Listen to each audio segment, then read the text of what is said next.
भारतीय मीडिया में अक्सर खाड़ी देशों से खासकर दुबई से छुपाकर सोना लाने की खबरें सुनाई देती हैं। कन्नड़ और तमिल फिल्मों की अभिनेत्री रान्या राव को राजस्व खुफिया विभाग ने मंगलवार को दुबई से लौटते समय 14.8 किलोग्राम सोने के साथ गिरफ्तार किया। इसकी कीमत लगभग 12 करोड़ रुपए बताई जा रही है। रान्या राव बेंगलुरु के केम्पेगौड़ा अंतर्राष्ट्रीय हवाई अड्डे पर सोने के साथ पहुंची थीं। इससे पहले 2020 में तिरुवनंतपुरम हवाई अड्डे पर केंद्रीय अप्रत्यक्ष कर और सीमा शुल्क बोर्ड ने एक राजनयिक बैग से 82 करोड़ रुपए मूल्य का 30 किलोग्राम 24 कैरेट सोना जब्त किया था। इसके बाद केरल की राजनीति में उथल पुथल मच गई थी। केरल के मुख्यमंत्री पिनाराई विजयन के प्रधान सचिव एम शिवशंकर इस तस्करी के घेरे में आ गए थे और उन्हें अपने पद से इस्तीफा देना पड़ा था। विदेश से भारतीय क्यों ला रहे सोना?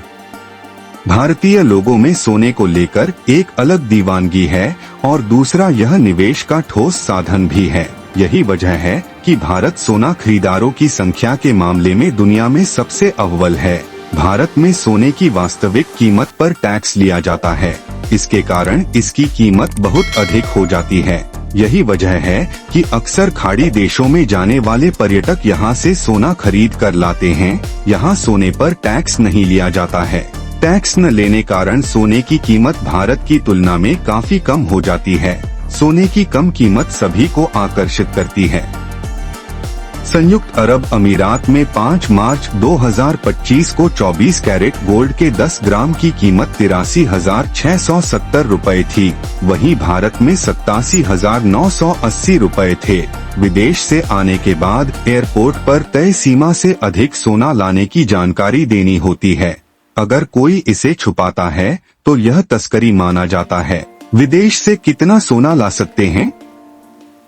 विदेश से कोई भी पुरुष 20 ग्राम और कोई भी महिला 40 ग्राम सोना ला सकती है। यह सीमा शुल्क से मुक्त है। केंद्रीय अप्रत्यक्ष कर और सीमा शुल्क बोर्ड CBIC ने सभी के लिए सोना लाने पर शुल्क निर्धारित कर रखा है। शुल्क देकर आप कितनी भी मात्रा में सोना ला सकते हैं। 15 साल से कम उम्र के बच्चों को भी 40 ग्राम सोना लाने की छूट मिलती है। इसके लिए रिलेशनशिप प्रमाणित करना होगा।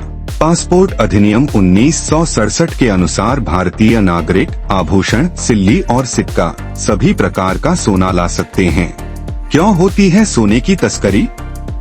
खाड़ी देशों से सोने की तस्करी का सबसे बड़ा कारण इसकी कम कीमत है। यहाँ सरकार सोने पर टैक्स नहीं लेती है। इसके कारण इसकी कीमत कम हो जाती है।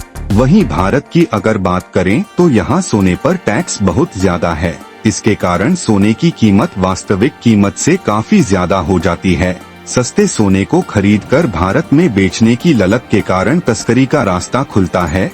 यह जुर्म की दुनिया में पुराना विषय रहा है। अंडरवर्ल्ड सरगना हाजी मस्तान और दाऊद इब्राहिम समुद्री रास्ते सोने की तस्करी करते थे। वहीं अब तस्करी के नए तरीके आए दिन सामने आ रहे हैं। कहां से आता है सबसे ज्यादा तस्करी का सोना? देश में सबसे ज्यादा सोना संयुक्त अरब अमीरात से आता है।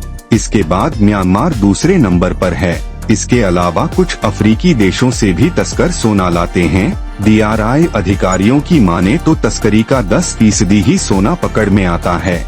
CBIC ने 2023 से 24 में करीब 4,869 किलोग्राम सोना पकड़ा था। महाराष्ट्र, केरल और तमिलनाडु सोने की तस्करी के मामले में सबसे आगे हैं। करीब 60% तस्करी के केस यहीं दर्ज होते हैं।